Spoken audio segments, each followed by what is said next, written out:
Hi, welcome to Rao's and tennis. Vivek, US open finals முடிஞ்சிருச்சு, men's finals. இதை பற்றி நீங்கள் என்ன நினைக்கிறீங்க? Hello Lakshman.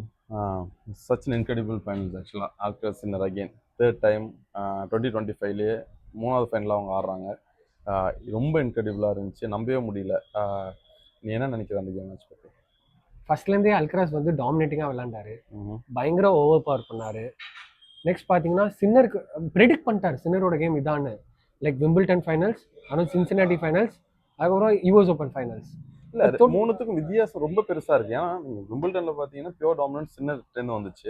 அந்த 3 வாரத்தில் கேமை ரீட் பண்ணி ஒரு புது கேமை பில்ட் பண்ணி ஹார்ட் கோர்ட்டு சின்னரோட ஃபேவரட் கோர்ட்டில் டாமினேட்டாக ஆடி அது 4 செட்டரில் முடிக்கிறாரு. எவ்வளோ பெரிய விஷயம்னு எனக்கு நினச்சி கூட பார்க்க இது அவ்வளோ ஈஸியான வேலைலாம் கிடையாது.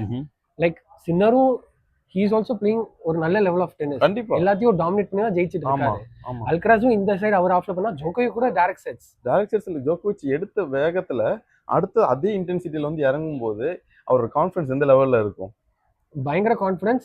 பட் இப்படி இதை தாண்டியும் அல்கராஸ் வந்து அவரோட வெரைட்டிஸ் கொண்டு வந்து சிப் பண்ணி, எனக்கு தெரிஞ்ச ஒரு 3 வருஷம் நல்லா பண்ணாருன்னு நினைக்கிறேன். நீங்க சொன்ன மாதிரி சிப் பண்ணி அந்த வேரியன்ஸ் கொடுத்தாரு. அதுக்கடுத்து பார்த்தீங்கன்னா சர்வ் நல்லா போட்டார். சர்வ் ரொம்ப ஸ்ட்ராங்கா இருந்தாரு. பிக் சர்வ்ஸ் இருந்துச்சு. ரிட்டர்ன்ஸும் பார்த்தீங்கன்னா ரொம்ப டீப் ரிட்டர்ன்ஸ், டாமினேட்டிங் ரிட்டர்ன்ஸா இருந்துச்சு. ஸோ எந்த இடத்துலையுமே லேகே இல்லைன்னு எனக்கு தோணுது. ஜஸ்ட் சின்னர் என்ன பண்ண முடிஞ்சிச்சு, அவர் வந்து அல்கராஸ் வந்து இந்த மேட்ச் ஃபுல்லா டிக்டேட் பண்ணிட்டு இருந்தாரு. சின்னர் ஜஸ்ட் ரெஸ்பாண்ட் தான் பண்ண முடியும். எக்ஸாக்ட்லி அதுதான் பண்ண முடியும். It was more like chess movements. அவர் வைக்க நவுந்து தான் முடிஞ்சு. அவர் ஆனதே இவர் திருப்பி ஆட தான் முடியும். இவர் எதுவுமே அஃபென்ஸ் பண்றதுக்கு இடமே முடியல. ஆமா, அதனால 4 செட்ஸ்ல க்ளீன் ஸ்வீப்பா பண்ணி முடிச்சாரு. எனக்கு தெரிஞ்சு ஃபியூச்சர் நிறைய நம்ம சின்ன அல்கராஸ் பத்தி பேச வேண்டியது நினைக்கிறேன். ஏன்னா 22 வயசுல 16 grand slam, another 5 grand slam. So like நினைச்சு கூட பார்க்க முடியல அவங்களோட லெவல் எங்க போயிட்டு இருக்குன்னு சொல்லிட்டு. ஏன்னா இதுக்கு முன்னாடி அவ்வளோ பிளேயர்ஸ் இருக்காங்க, இவங்க எல்லாத்தையும் தாண்டி இவங்க ஒரு 10 ஸ்டெப் மேல இருக்காங்கன்னு தோணுது எனக்கு. கண்டிப்பாவே இப்போ இந்த நெக்ஸ்ட் ஜெனரேஷன் பிளேயர்ஸ்ல இவங்களுக்கு பிடிக்கிறதும் கஷ்டம் தான்.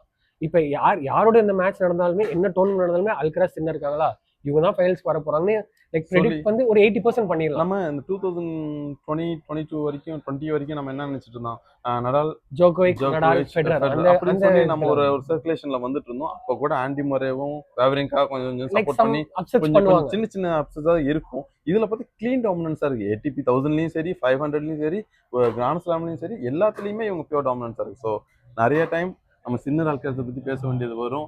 And these guys are doing such an incredible job.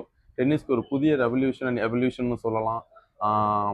இது young gen is coming up again. Yeah, we are looking forward to more of their games actually.